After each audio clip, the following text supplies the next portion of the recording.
So we are in the final quarter of the year, and there's still time to get your travel plans in. There's still time to hit your travel goals for 2024 as you plan for 2025. This is the perfect weather to take a road trip. Perhaps your budget has been depleted for the year because of all the travel you've done, and perhaps you're going to see family. So this is a perfect time to get in a car, take a very scenic drive. Being from New York, I remember driving upstate New York, seeing all of the trees changing. Now I live in Tennessee in the Appalachian region, and I see firsthand the leaves changing colors.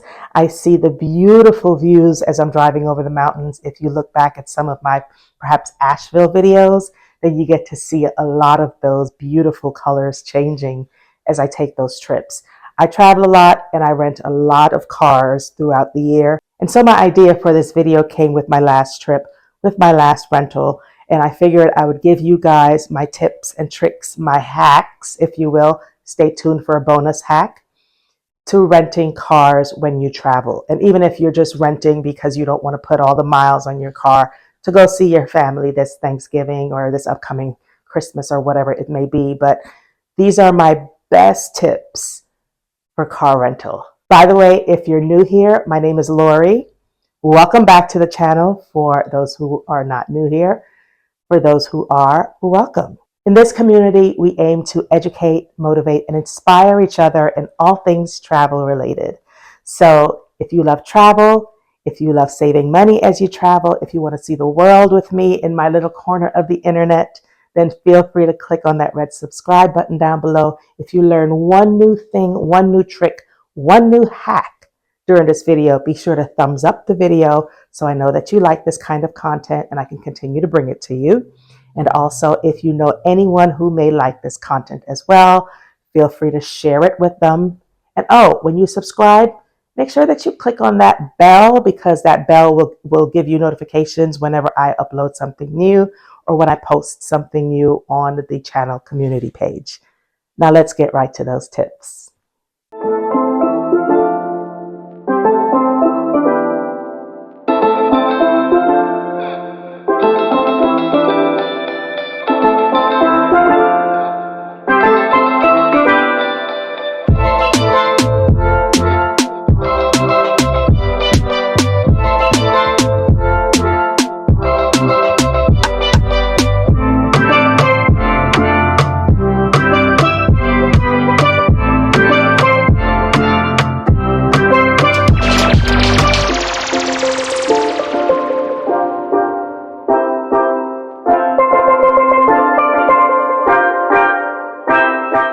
My first tip is to research your discounts. Now, some people think that their discounts are going to be AAA, they're going to be a veteran discount, they're going to be a discount because they are loyal to whatever car company, whether it be Enterprise, National, Alamo. And by the way, a lot of these companies have consolidated, so they have been acquiring and merging with each other. So you may be surprised to know that if you're renting from one, you're actually renting from the other as well. Sometimes you can even go to the counter and the counter has 3 different names on that counter with the one representative behind the counter. So research your discounts and don't assume that because you're a part of their loyalty program that you'll get the best rate. Don't assume that because you're going to a discounter like Expedia or wholesaler like Expedia that you're going to get the best discount, or that because you're going through USAA or Sam's Club or Costco that you'll get the best discount.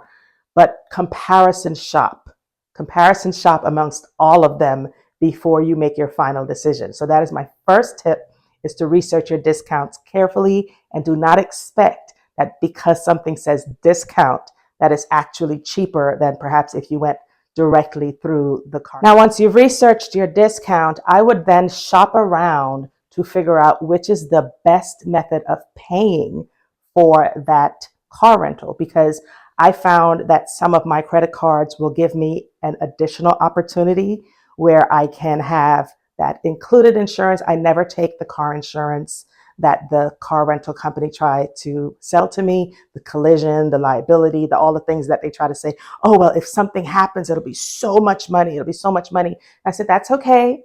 My car insurance will pay for it. So you want to research your own car insurance if you are a driver. And if you're not a driver, you should have non-owner car insurance. That's a separate video altogether. But you should also have some sort of insurance to cover you when you do rent cars or when you do drive someone else's car, if you borrow someone else's car. But another video, like I said.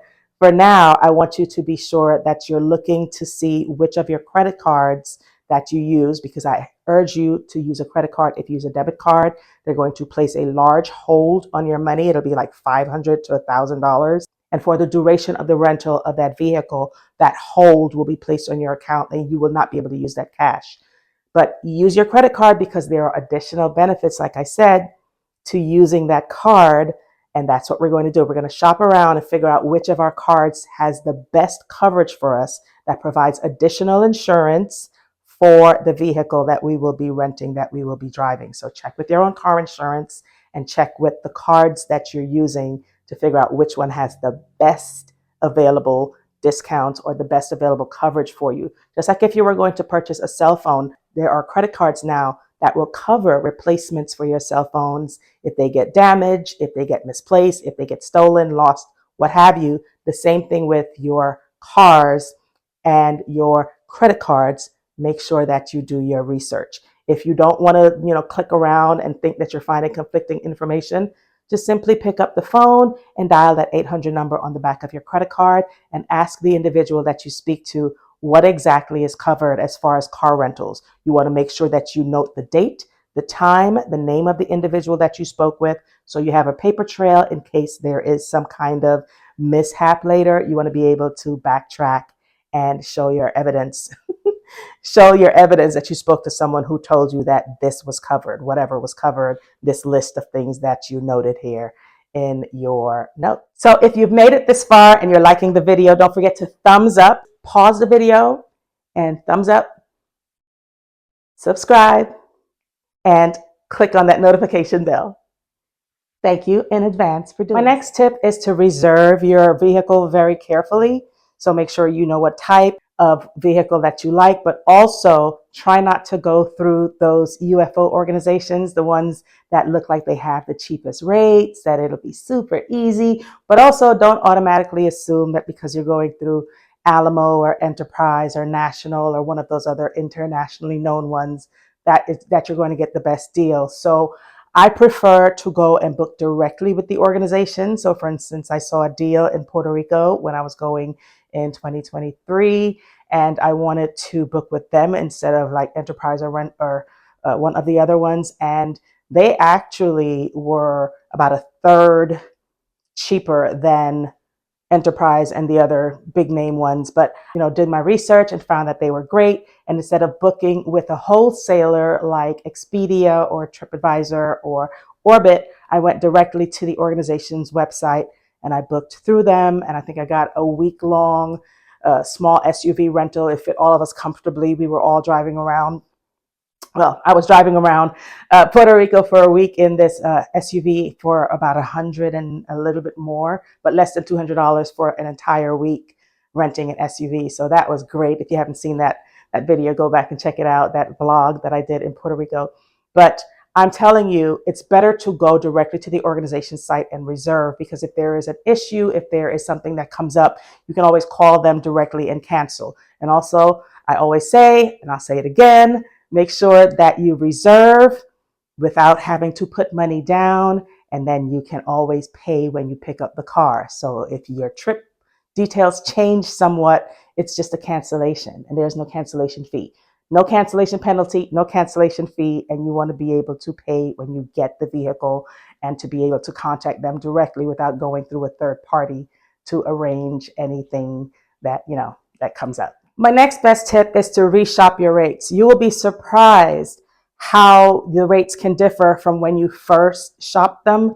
So again, I told you that I may even reserve a year in advance. Well, a week before my trip, I go and I reshop the rates. I may even reshop them a day in advance. So this is why it's important in my last step to not pay until you pick up the vehicle, so you can cancel without penalty if you find a more reasonable deal for the same vehicle that you get, or if you have to perhaps change the vehicle because it's going to be more of you or less of you. that are going to be traveling in that vehicle. So what I tend to do is reshop the rates. Recently, when I went to Tampa, I was going to have the car for about 5 days, I believe. And I got the rates when I shopped it for $175 for those 5 days with Alamo. And what I ended up doing was reshopping it again. Like I said, the week before I traveled, and it was 3 times the amount for that same car class, for that same range of vehicle. And so I was like, yeah, I'm going to stick with what I have here because I obviously got a great deal at the time. And I knew it was a great deal because I travel so much and I rent so many cars. So I figured I'm going to stick with what I have. That was great. And it worked out perfectly. But yes, reshopping your rates, because you never know. You should also reshop your airfare rates. But we're talking about cars here, but reshop your rates regardless. My next hack is for when you're picking up the car. Do not take any car that looks like it's been in a wreck. Do not take any car that smells like it's been smoked in, that has burn holes in the upholstery or anything like that, because it's much harder to argue your case after the fact. I say a picture is worth 1,000 words, but a full video is even better. As a matter of fact, I edited the video here for you, but this is my actual video of my rental in Orlando, Florida. And I would say that make sure that you take a video, don't stop, just go all around the perimeter of the vehicle and look everywhere to make sure that you have documentation of said vehicle. And here's a bonus tip. Shout out to my cousin Mariela in Amsterdam. She told me that something I did not know all these years, that if you look at the fuel gauge on the car, there's an arrow that points, and that arrow points to the side of the vehicle on which the fuel tank is located. So you will know when you pull up to the gas station which side to fuel on. Little known hack, but there you go. Another tip for you guys. Now, that bonus hack that I just gave you is going to help you with this next tip during the drop-off process. Now, people will say, duh, make sure you check and get all your belongings out of there. Make sure you don't leave any stains, any excess garbage, anything like that. Yes, that goes without saying. However, video at drop-off as well. And I may even video and make sure I catch the person who is taking the car keys back from me and, scanning the VIN number and all of that when the car comes back in, so that I note who it is who was there. I may slyly get them in the video so I note who was there when I dropped off the car, in case, again, any kinds of issues come up. So I want to show where the gas tank is, because they can charge you after the fact. I want to make sure I show the odometer. I want to make sure I show all the conditions of the car inside and out. I even open the trunk. I should open the hood, but I tend not to do that because I'm usually in Florida and it's too hot and anybody got time for that. But I will take a video and I will walk around the perimeter of the vehicle and take all the video footage. And I keep that footage. Not for a month, not for 2 months, probably 3 months. I keep that footage because sometimes I will get a bill. So that's how I do. There you have it. Those are all my hacks for renting a vehicle. I said car, but I'm just going to throw the word car around because it's easier to say car than to say vehicle. So for renting a vehicle, so are you renting soon? Do you typically rent? What are some of the hacks that you can share? Because this is a teaching and learning community, and I love to learn new hacks. So tell me, what are your tips? What are your hacks, your tricks, the things that you do that maybe I haven't thought of or shared in this video? I would love to hear them down in the comments below. As always, be sure to value experiences more than things, because travel is the only thing you buy that truly makes you richer. Thank you for watching. Ciao.